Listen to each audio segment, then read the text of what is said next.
নমস্কাৰ বন্ধু-বান্ধৱীসকল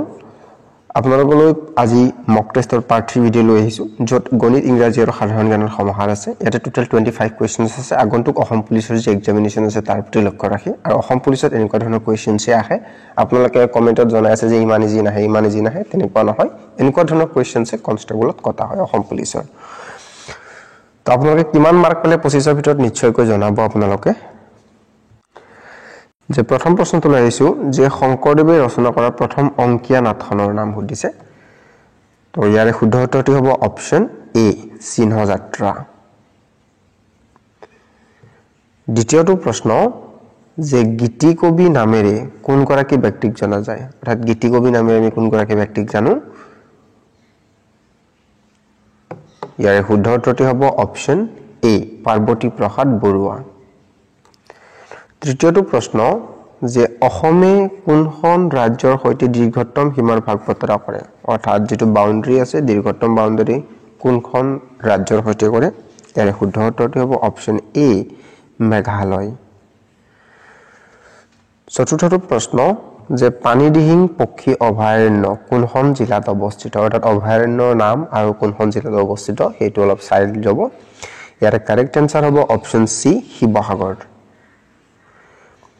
5 নম্বৰ প্ৰশ্ন যে ব্ৰহ্মপুত্ৰৰ একেবাৰে উত্তৰ পাৰৰ উপনৈ এনেকুৱা ধৰণৰ কোৱেশ্চন আহে ব্ৰহ্মপুত্ৰৰ একেবাৰে ডাঙৰ উপনৈ ব্ৰহ্মপুত্ৰৰ একেবাৰে উত্তৰ পাৰৰ উপনৈ তো ইয়াৰে যেটো উত্তৰ পাৰৰ যদি উপনৈ হতে একেবাৰে শেষৰটো তেনে হলে এটো হ'ব কোনকোষ অপচন ডি ইয়াৰে কাৰেক্ট আনসাৰ 6 নম্বৰ প্ৰশ্ন যে হেৰাই পূজা কোনটো জনগোষ্ঠীৰ পৰম্পৰাগত উৎসৱ অৰ্থাৎ যেটো আমাৰ হেৰাই পূজা হয় সেই যেটো হেৰাই পূজা আছে হেতু বড়ো সকলৰ পৰম্পৰাগত উৎসৱ ঠিক তেনেদৰে আলি আই লৃগাং মিচিং সকলৰ বাবে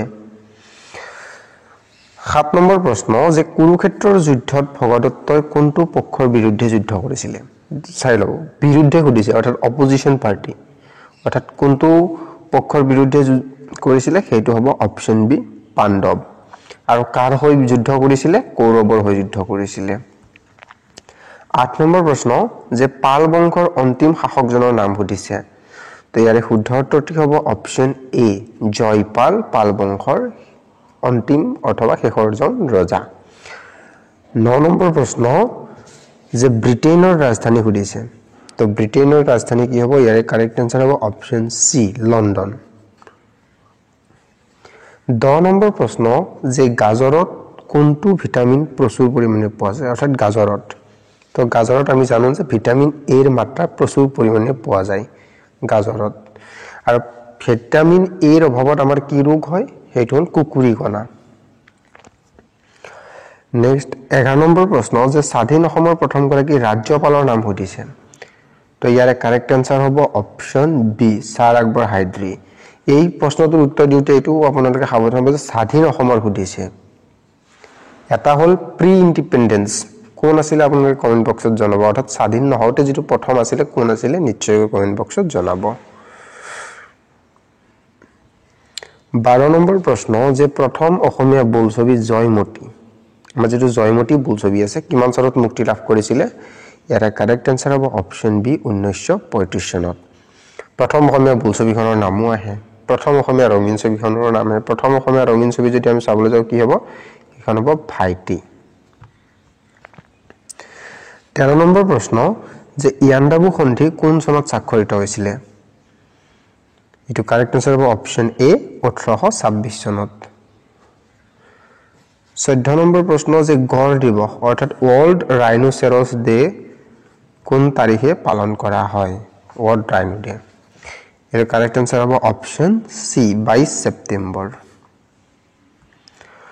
15 নম্বৰ প্ৰশ্ন যে এটো সাব ইন্সপেক্টৰ তো অহা দেখা গৈছিল 2025 অৰ সাব ইন্সপেক্টৰ এক্সামিনেশনত যে অভিৰুচি ক্ৰীড়া দিৱস কাৰ জন্মদিন উপলক্ষে পালন কৰা হয়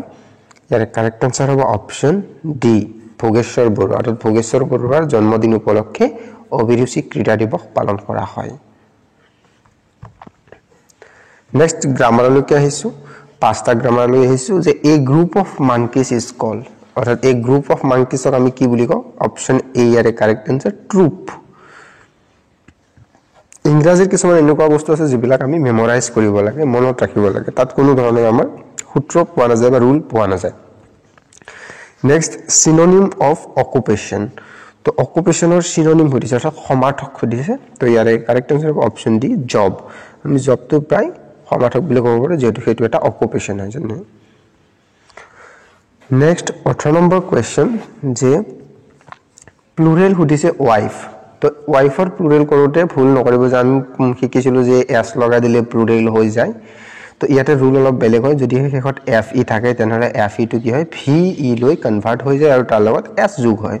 গতিকে ইয়াতে কারেক্ট আনসার হ'ব wives W I V E S F two কি হৈ যাব ভি লৈ কনভার্ট হৈ যাব নেক্সট হৈছে অপোজিট ওয়ার্ড অফ রুফ ৰুফৰ অপোজিট ওয়াৰ্ড কি হ'ব ইয়াতে কাৰেক্ট আনসাৰ হ'ব অপশন এ ফ্লোৰ অৰ্থাৎ ৰুফৰ অপোজিট কি হ'ব ফ্লোৰ নেক্সট তো ইয়াতে সুধিছে যে আপোনালোকৰ ইনকারেক্ট যে ড্রেস ড্রেসেস এটো ঠিকই আছে ম্যাঙ্গো ম্যাঙ্গোস এটো ঠিকই আছে আইজ এটো ঠিক আছে বাট চিলড্ৰেনৰ চিলড্ৰেনস লিখিছে অৰ্থাৎ চিলড্ৰেন হলে আমি কি লিখিম চাইল্ড অৰ্থাৎ চাইল্ডৰ প্লুৰেল ফৰ্ম চিলড্ৰেন হয় নেক্সট 21 নম্বৰ প্ৰশ্ন ম্যাথছলৈকে আহিছো যে 1089 ৰ মান সুধিছে ৰুট 1089 ৰ মান তো এটো মান উলিয়াব লাগিলে আমি কি কৰিম তো স্কয়াৰলৈ কনভাৰ্ট কৰি দিম অৰ্থাৎ আমি যদি 33ক স্কয়াৰ কৰো তেনহলে এটো ওলাই যাব আপোনাক 33ক পূৰণ কৰি দেখিব যে আপোনাক এইটোৱে পাব কিয়নো আৰু এটা বস্তু ইয়াতে 9 আছে না হেখটো তো লাস্ট হেখটোলে আপোনালোকে মাল্টিপ্লাই কৰি চাওক দুগুণ মানে দুটা ডাবল কৰি যে t3 স্কয়াৰ 3 3 গুণ 9 গটিকে 9 আহিব গটিকে এইটো কাৰণে ক্যান্সাৰ জলদি যদি উলিয়াব লাগে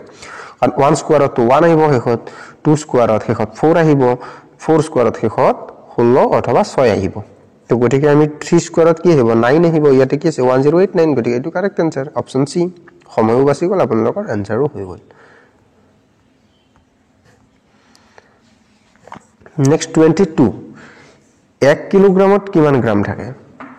এনেকুৱা ধৰণে আহে তো আপোনালোকে ভাবিব পাৰে যে ইমান ইজি নাহে কিন্তু এনেকুৱা ধৰণৰ কোৱেশ্চন দেখা যায় আপোনালোকে যেতিয়া এক্সাম হলত বহিব তেতিয়া গম পাব আপোনালোকে আৰু যিসকল ব্যক্তি প্ৰেক্টিস কৰি আছে তেখেতসকলৰ বাবে ইজি হয় আৰু কিছুমান বস্তু কমনো থাকে যেটো প্ৰায় সকলোৱে জানে তো ইয়াতে 1 কিলোগ্ৰামত কিমান গ্ৰাম থাকে ইয়াতে কাৰেক্ট আনসাৰ হ'ব অপশন সি 1000 গ্ৰাম অৰ্থাৎ 1000 গ্ৰাম এককটো আপোনালোকে মনত ৰাখিব ইয়াতে কনফিউজ কৰিবৰ কাৰণে 1000 মিলিগ্ৰামো লিখি দিব পাৰে যদি আপোনালোকে গ্ৰাম আৰু মিলিগ্ৰামৰ পাৰ্থক্য নাজানে তেনে মিলিগ্ৰাম দি আহিব এটা ইনকাৰেক্ট হৈ যাব গতিকে আপোনালোকে ইউনিটটো মনত ৰাখিব গ্ৰাম 1000 গ্ৰাম 1000 মিলিগ্ৰাম হলে এটো নহব 23 নম্বৰ প্ৰশ্ন যে নিম্নলিখিত কোনটো সংখ্যাৰ এককৰ স্থানত সৰ্বনিম্ন মান আছে যে আমি জানো যে একক দহক শতক হাজাৰ অযুত লাখ নিযুত কোটি তো গতিকে ইয়াতে যেটো আমাৰ এককৰ স্থানত ইয়াৰে এককৰ স্থানত কি আছে 6 ইয়াতে কি আছে 8 ইয়াতে আছে 9 গতিকে এটা 0 গতিকে সৰ্বনিম্ন কোনটো হবে এককৰ স্থানত 0 option A is the correct answer 240 next 24 number প্ৰশ্ন দিছে যে 23 3 স্থানীয় মান গতিকে স্থানীয় মান জানিব লাগিলে আমি কোনটো স্থানত আছে আমি জানিব লাগিব তাৰ আমি 2300 ৰ एग्जांपल লৈছো তো 2300 ৰ ক্ষেত্ৰত এটো এককৰ স্থানত এটো দহকৰ স্থানত এটো শতকৰ স্থানত অৰ্থাৎ শতকৰ স্থানত কি হ'ব 300 আৰু 2 ৰ স্থানীয় মান কি হ'ব 2000 হ'ব কাৰণ শতক একক দহ শতক হাজাৰৰ স্থানত আছে না তো গটিকে 3 টো আমাৰ কিহৰ স্থানত আছে শতকৰ স্থানত আছে গটিকে আমাৰ option C is the correct answer 300 একক দহক শতক 300 25 নম্বৰ প্ৰশ্ন যে 121 81 25 ৰ মান হতিছে ভেৰি সিম্পল হয় আপোনালোকে কি কৰিব 121 ৰ গড় উলিয়াই লওক সৰি স্কয়াৰ উলিয়াই লওক কি হ'ব 11 11 11 গুণ 181 প্লাস 81 9 9 গুণ 181 9 9 গুণ 81 প্লাস 5 5 গুণ 25 এটা যোগ কৰি তক 11 9 20 20 প্লাস 5 ইজ ইকুয়াল টু 25 তো ইয়াৰ কারেক্ট আনসার হ'ব অপশন ডি 25 তো ভিডিওটো এখিনি আছিল যদি ভিডিও চাই পাইল পালে তেনলে বন্ধু বান্ধৱীলৈ শেয়াৰ কৰি দিব আৰু লগতে কিমান মাৰ্ক পাবলে আপোনালোকে নিশ্চয়কৈ কমেন্ট বক্সত জনাব আৰু এনেকুৱা ধৰণৰ ভিডিও পাই থাকিবৰ বাবে চেনেলটো সাবস্ক্ৰাইব কৰি লব ধন্যবাদ জয় অসম।